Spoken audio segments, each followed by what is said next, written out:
যে নির্বাচন হয়েছে সেই নির্বাচন কারচুপি হয়েছে।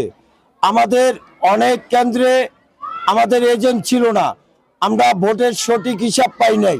আপনারা কালকে আমাদের 16 আসনের মহামাটি ও মানুষের নেতা আমিনুল সাহেব একটা সংবাদ সম্মেলন করেছে।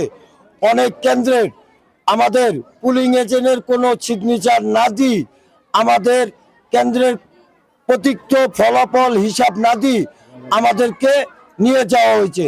এই রূপনগরের ভিতরে পল্লবী 6 নম্বর টবলকে সকল শ্রেণীর পেশার মানুষের আশা হলো আমরা বিপুল ভোটে জয়যুক্ত হব।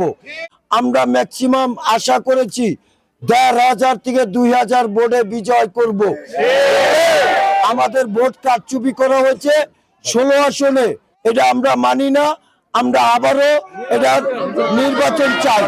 আমরা 16 আসনে আবারও নির্বাচন প্রত্যাশা করি। এটা নির্বাচন কমিশনার তারেক জিয়া এটা বিবেচনা করবে। আমাদের এই পুনর্ন আবারও নির্বাচন আমরা দাবি করি, সকল লোক দাবি করে। একটা বিষয় জানতে চাই, আপনার এই আসনে সভা আসনে কোন জায়গাতে কি ধরনের কারচুপি হয়েছে এটা একটু জানতে চাই।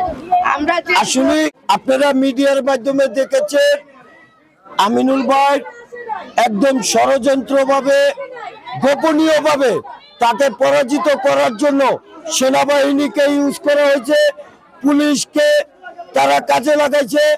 আমাদের এখানে 11 তারিখ রাত্রে আমাদের চিল মারার চেষ্টা করেছে, আমরা কিন্তু সেটা প্রতিরোধ করেছি। তারপরে সন্ধ্যাবেলা যখন আমাদের একটা কেন্দ্রের ফলাফল দিতে রাত 9টা বাজে না 10টা বাজে না, আমাদের এই ইসলামিয়া হাই স্কুলের কেন্দ্রের ফলাফল দিতে 10:30টা বাজাইছে। আমাদের এই ফলাফল সঠিক হিসাব আমরা পাই না। আরো পল্লবী রূপনগরের যেসব কেন্দ্রে বিপুল ভোটে পাশ করার কথা, সেই সব কেন্দ্রে যেভাবে ভাইকে ভোট ডাকাতির দেখানো হয়েছে তার তীব্র নিন্দা জানাই। আমরা পূর্ব নির্বাচন দাবি করি 16 আসনে।